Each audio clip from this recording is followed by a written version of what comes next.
Masalah kesenjangan sosial di Indonesia, sepertinya masih terlihat jelas hingga sekarang. Entah apa yang menyebabkan kesenjangan ini begitu tampak nyata, saat orang kaya semakin kaya, dan sebaliknya orang yang miskin semakin terpuruk. Kesenjangan kelas menengah atas dengan kelas menengah ke bawah, rupanya sudah mengakar di Indonesia ini. Seharusnya, kesenjangan ini tidak begitu tampak karena tingginya tingkat etos kerja yang dimiliki oleh masyarakatnya. Sebagian orang mungkin memiliki keterbatasan, masih bisa berkarya dengan cukup baik jika ada kemauan dalam dirinya untuk berubah. Selain itu, dukungan dari pemerintah juga penting. Sementara di negara kita, sepertinya masyarakat dan pemerintah masih kurang kompak dalam mengatasi masalah ini. Berikut ini 5 penyebab utama mengapa orang kaya makin kaya dan orang miskin makin melarat di Indonesia. 1. Orang kaya memiliki visi sedangkan orang miskin tidak memiliki kontrol. Dalam hal ini, kita berbicara masalah mental antara orang kaya vs orang miskin. Coba kamu perhatikan, mental orang kaya lebih kuat. Orang yang siap kaya, sudah tahu kehidupan seperti apa yang ingin mereka bangun. Mereka memperjelasnya dengan membentuk sebuah visi, berupa gambaran yang detail tentang impian mereka yang akan diwujudkan. Sebaliknya, mental orang miskin biasanya cenderung pasrah, dan merasa tidak bisa mengontrol jalannya roda kehidupan mereka. Mereka tidak akan memiliki visi dalam kehidupannya, sehingga terkadang mereka bingung harus melakukan apa. Visi adalah peta yang akan mengantarkan kita sampai ke tujuan besar.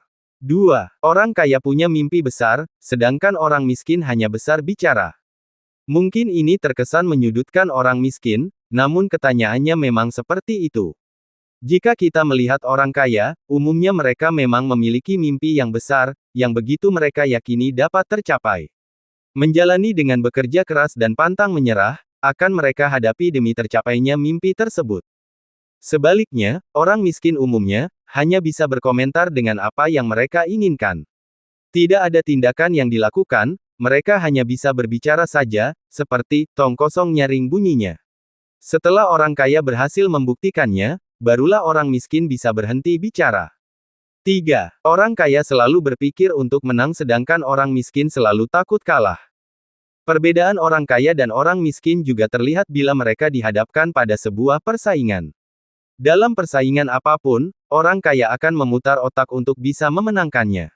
Persaingan dianggap hal yang wajar, serta kalah atau menang adalah dua hal yang memang harus dihadapi.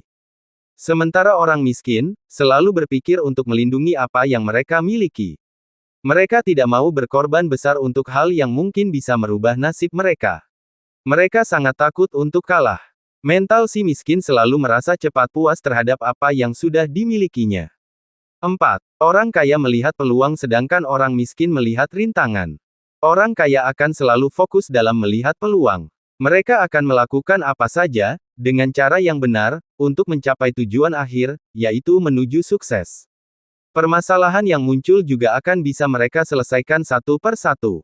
Sementara orang miskin, selalu akan terpaku pada rintangan.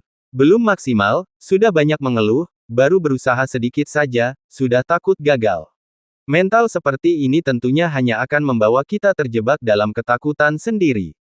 5. Orang kaya dan orang miskin berbeda komitmennya.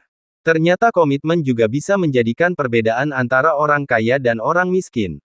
Orang kaya cenderung akan menetapkan tujuan, bekerja keras, dan menunjukkan komitmen yang kuat, serta tidak akan berhenti berusaha semaksimal mungkin, sebelum tujuannya tercapai. Sementara orang miskin, mereka tentu memiliki impian, namun mereka tidak berani untuk menetapkan visi dan misi mereka dalam meraihnya. Jika sudah begitu, hasilnya saat ada rintangan kecil saja, mereka akan menyerah begitu saja. 6. Ingin menjadi kaya, harus bermental seperti orang kaya. Jika memang ingin hidup menjadi orang kaya, kamu harus memiliki mental orang kaya terlebih dulu. Mental adalah dasar yang mendorong kemauan kamu untuk hidup lebih baik, kendalikan rasa takut kamu, gambarkan visi kehidupan, dan apa yang diinginkan dalam hidup. Jika mental saja sudah kaya, tidak mustahil kita juga bisa jadi kaya raya.